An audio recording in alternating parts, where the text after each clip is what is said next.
다리 부종의 원인은 여러 가지 원인이 있습니다. 근데 가장 기본적으로 우리가 감별해야 될 거는 이제 내과적 질환이 있을 때 콩팥이 안 좋다든지 아니면은 심장이 안 좋아서 뭐 우려성 심부전이 있을 때 다리가 붓는데 작업 환경의 영향을 많이 받습니다. 그리고 정맥이 약하신 분들 같은 경우에 많이 서서 일을 한다든지 오랫동안 앉아서 일을 하다 보면 다리가 붓거든요.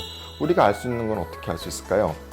저녁에 되면은 만약 일을 하고 나서 이제 보니까 아침에 입었던 꽉 끼는 바지가 더 꽉 껴진다든지 아니면은 부츠가 잘 안 들어가고 발이 퉁퉁 부을 때 우리가 하지 부종이 있다고 생각하시면 되겠습니다.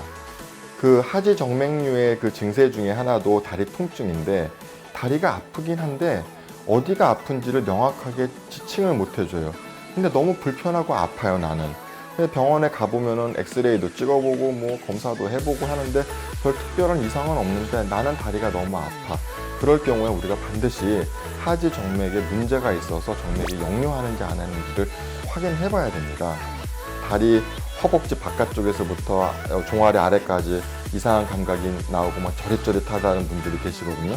정형외과나 신경외과나 재활의학과 가서 엑스레이도 찍고 MRI를 찍어보는데 그렇게 뭐 허리 디스크라든지 척추에 병이 있어 보이진 않는데 그런 증세가 나타나는 경우, 이거는 왜 그러냐면 피부 분절을 따라서 나는 여러 가지 망상 정맥들이 있어요.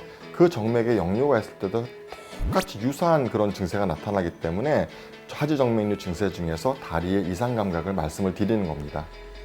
파란색 핏줄이 커져 있는 게 마치 막 이렇게 울퉁불퉁 막 튀어나와 있는 걸 혈관 돌출이라고 하는 것인데 대부분 그 위에 있는 상위 정맥에서 역류가 있어서 이게 올라가지 못하기 때문에 피부 쪽에 돌출되어 있는 경우가 있고, 그런 경우는 이미 하지정맥류가 많이 진행한 상태라고 보셔도 되겠습니다. 그러니까 본인이 저희가 이러한 증세가 있으실 때는 꼭 하지정맥류를 한 번쯤은 의심을 해보셔야 됩니다. 하피스의 하지정맥 치료는 시술하는 과정에서는 통증을 느끼지 않습니다. 그렇기 때문에 프로포폴 같은 수면 마취나 척추 마취를 하지는 않습니다.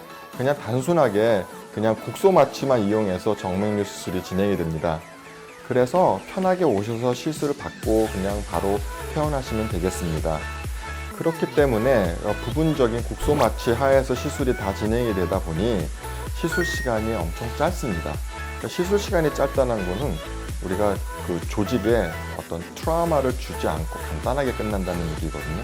그러다 보면 또 다른 이점은 뭐가 있냐?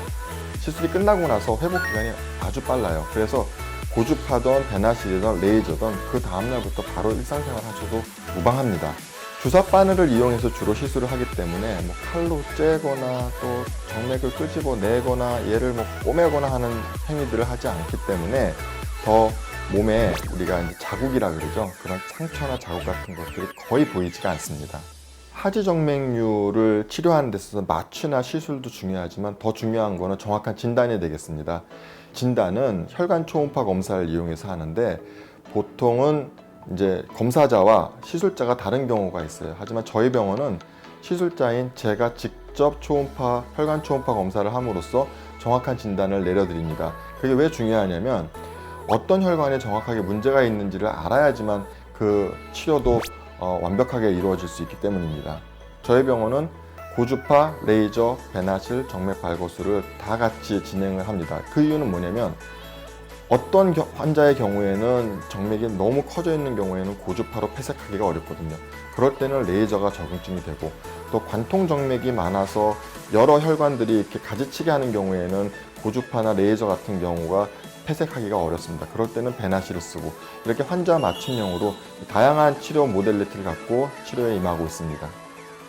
그리고 아무래도 이 다리 미용적인 부분을 신경 안 쓸 수가 없습니다. 그러니까 이상하게 튀어나온 혈관 또는 어떤 다리의 형태 그리고 근육의 양에 따라서도 우리가 조절을 하면서 하피스에서는 하지정맥 치료와 다리 성형을 병행하고 있습니다.